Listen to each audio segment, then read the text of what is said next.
कहानी की शुरुआत मूवी के मेन कैरेक्टर डस्टी से होती है, जो कि एक ओल्ड फैशन केयरफ्री व्यक्ति है जिसको सिर्फ खाने पीने और पुरानी मूवीज़ देखने का शौक है। दुनिया कहाँ से कहाँ निकल चुकी थी, लेकिन डस्टी ओल्ड फैशन होने के कारण अभी भी 80s में ही फंसा हुआ था, जिसको मॉडर्न टेक्नोलॉजी जैसे कि स्मार्टफोन्स यूज़ करना बिल्कुल पसंद नहीं था। खैर, डस्टी अपनी कार में बैठा बर्गर खा रहा होता है और साथ ही में रेडियो पर 80s के गाने सुन रहा होता है। तभी वहाँ कुछ टीनेजर्स लड़कियाँ आ जाती हैं जो कि चुपके से डस्टी की वीडियो बनाने लग जाती हैं। डस्टी ऑब्वियसली अनकंफर्टेबल हो जाता है और उनको उस वीडियो को डिलीट करने का कहता है। इसके बाद वो लड़कियां वहां से चली जाती हैं। अब फाइनली डस्टी की भांजी, जिसका नाम क्लोई है, वहां आ जाती है और वो दोनों अब साथ में मूवी थिएटर की ओर निकल जाते हैं। क्लोई और डस्टी बहुत करीब हैं और दोनों साथ में तब से मूवी देखने जा रहे हैं जब क्लोई सिर्फ एक बच्ची थी। वो लोग फाइनली एक मूवी थिएटर जिसका नाम सिनेथ्रिक्स है वहाँ पहुँच जाते हैं। इसके बाद वो लोग ये डिसाइड करने लग जाते हैं कि आज कौन सी मूवी देखें। डस्टी 80s की कोई विंटेज मूवी देखना चाहता था जिसको वो ऑलरेडी कई बार देख चुका था, लेकिन क्लोई सिनेथ्रिक्स के एक्सक्लूसिव 3D मूवी जिसका नाम चोजन है देखना चाहती थी और आखिरकार डस्टी मान जाता है। इसके बाद वो लोग टिकट लेने लाइन में लग जाते हैं जहां बहुत से टीनेजर्स सेल्फी ले रहे थे, जिसे देख डस्टी को अजीब लगने लग जाता है। इसके बाद वो लोग जब टिकट काउंटर पर जाते हैं तो डस्टी के पास टिकट के पैसे नहीं होते हैं, तो क्लोई उसे टिकट खरीदने के लिए अपना कार्ड दे देती है। आश्चर्यजनक रूप से सिनेथ्रिक्स के सभी कर्मचारी कुछ अजीब सा व्यवहार कर रहे थे, जिसे डस्टी और क्लोई इग्नोर कर देते हैं। इसके बाद डस्टी अपने 3D ग्लासेस को फेंक देता है और खुद के लाए हुए ग्लासेस, जिनको वो शिफ्टर्स कहता है, उनको पहन लेता है। बेसिकली शिफ्टर्स के जरिए से वो 3D मूवीज़ को फ्लैटलाइन करके as a normal 2D movies की तरह देख सकता था। डस्टी क्लोई के लिए भी शिफ्टर्स के एक पैर लाया था, लेकिन वो उनको पहनने से इनकार कर देती है। इसके बाद डस्टी पॉपकॉर्न्स और ड्रिंक्स लेने के लिए चला जाता है और जब वो वापस आ रहा होता है तो वो सिनेथ्रिक्स के मैनेजर जैक को देखता है, जो कि क्लोई के साथ फ्लर्ट कर रहा था। लेकिन जैसे ही वो डस्टी को आते हुए देखता है तो जैक वहाँ से चला जाता है। इसके बाद क्लोई को अपनी दो दोस्तें मिल जाती हैं, वो भी इसी मूवी को देखने के लिए सिनेथ्रिक्स आई हुई थीं। क्लोई अब उनके साथ बैठ जाती है और मजबूरन डस्टी को क्लोई के पीछे वाली सीट पर बैठना पड़ जाता है।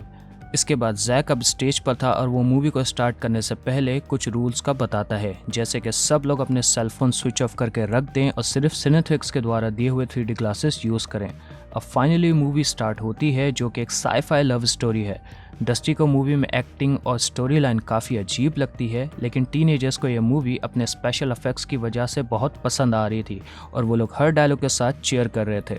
जैसे जैसे मूवी आगे बढ़ती जा रही थी, डस्टी और भी ज़्यादा बोर होता जा रहा था। एक सीन में डस्टी को स्क्रीन पर कुछ अजीब दिखता है, जैसे कि शायद स्क्रीन ख़राब हो गई हो, लेकिन जैसे ही वो अपने शिफ्टर ग्लासेस को उतारता है तो सब कुछ नॉर्मल दिख रहा होता है। अब डस्टी बहुत कंफ्यूज हो गया था और वो क्लोई से उसके 3D ग्लासेस मांगता है, लेकिन वो अपने ग्लासेस देने से साफ इनकार कर देती है। मजबूरन डस्टी फिर से अपने शिफ्टर ग्लासेस के जरिए से ही मूवी देखने लग जाता है।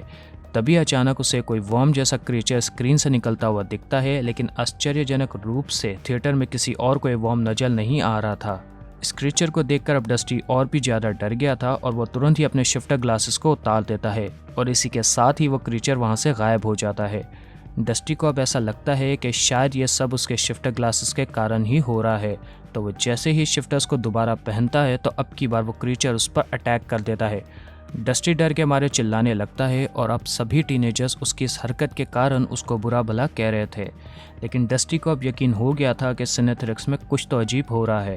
वो क्लोई को समझाने की कोशिश करता है, लेकिन वो डस्टी की किसी बात को नहीं मानती और अब तो उसे अपनी दोस्तों के सामने एम्बैरेसमेंट फील हो रही थी। इसके बाद जैक डस्टी को वहाँ से ले जाता है और क्लोई अपने अंकल के लिए परेशान होते हुए उसके पीछे जाती है। इसी दौरान डस्टी जैक को ये बता रहा होता है कि उसने किसी वर्म जैसे क्रीचर को स्क्रीन से बाहर आते हुए देखा था, लेकिन जैक उसे समझाता है कि शायद उसने मूवी के अल्ट्रा रियलिस्टिक 3D एक्शन को सच मान लिया है। डस्टी जैक के इस एक्सप्लेनेशन को नहीं मानता और वो 100% श्योर था कि उसने उस क्रीचर को देखा था। आखिरकार वो ये डिसाइड करता है कि उसे रिफंड चाहिए और वो यहाँ से चला जाएगा, लेकिन क्लोई उसके साथ जाना नहीं चाहती थी। वो वहाँ रुककर मूवी को एंड तक देखना चाहती थी। क्लोई को इस बात पर भी गुस्सा था कि डस्टी के कारण उसकी फ्रेंड्स के सामने उसका मजाक बन गया था और वो दोबारा थिएटर में चली जाती है। डस्टी उसके पीछे जाने लगता है, लेकिन इस बार जैक उसे रोक देता है। अब कोई और चारा ना होने के कारण डस्टी डिसाइड करता है कि वो क्लोई का मूवी एंड होने तक इंतजार करेगा, तो जैक उसको प्रोजेक्शन रूम में ले जाता है। जहां वो डस्टी को बताता है कि कैसे सिनेट्रिक्स पूरी दुनिया पर छा जाएगा। इसके बाद वो डस्टी को 3D ग्लासेस देता है, जिसको थोड़ा सोच विचार के बाद डस्टी रिजेक्ट कर देता है। अब फाइनली जैक और उसके कर्मचारी ज़ॉम्बी जैसे ट्रांसफॉर्म हो जाते हैं और डस्टी पर अटैक कर देते हैं। वो डस्टी को एक तेज ऑब्जेक्ट के जरिए से मारने में लगभग सफल हो गए थे, लेकिन वो किसी तरह अपनी जान बचाकर वहाँ से भाग जाता है। डस्टी अब भागता हुआ मेन हॉल में आ जाता है और बाहर निकलने का रास्ता ढूंढने लगता है। इसी बीच सिनेट्रिक्स के सारे कर्मचारी ज़ॉम्बी जैसे क्रीचर्स की तरह हो गए थे और वो लोग डस्टी को ढूंढ रहे थे। डस्टी अब एक क्लोजेट में छुप जाता है और फाइनली ना चाहते हुए भी क्लोई को टेक्स्ट मैसेज कर देता है, जिसमें पहले तो वो माफ़ी मांगता है और फिर क्लोई को शिफ्टर्स पहनने का बोलता है। लेकिन अब जैक दरवाजे को तोड़कर अंदर आ जाता है और डस्टी को पकड़ लेता है। दूसरी ओर क्लोई डस्टी के मैसेजेस को देखकर इमोशनल हो जाती है और शिफ्टर्स को पहन लेती है और फाइनली क्लोई को भी वही क्रीचर नज़र आता है जो कि अब पूरी स्क्रीन पर था और टीनेजर्स की लाइफ फॉर्म को सक कर रहा था, जिसे देख क्लोई वहाँ से भागने लगती है और जितने भी टीनेजर्स ऑलरेडी इन्फेक्टेड हो गए थे वो सारे उसके पीछे भागने लगते हैं। क्लोई किसी न किसी तरह प्रोजेक्शन रूम में आ जाती है जहां वो डस्टी को देखती है, जो कि चेयर के साथ बंधा हुआ था।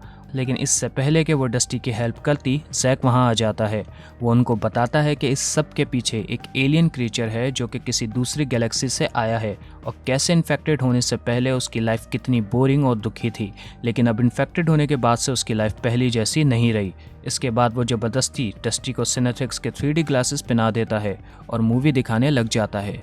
लेकिन इससे पहले कि एलियन डस्टी को भी पजेस करता, क्लोई समय रहते एक टूटे हुए कांच के जरिए से एलियन को स्टैप कर देती है, जिसके कारण जैक और उसके कर्मचारी कुछ सेकंड्स के लिए कमज़ोर पड़ जाते हैं और क्लोई इस मौके का फ़ायदा उठाकर डस्टी को आज़ाद कर देती है।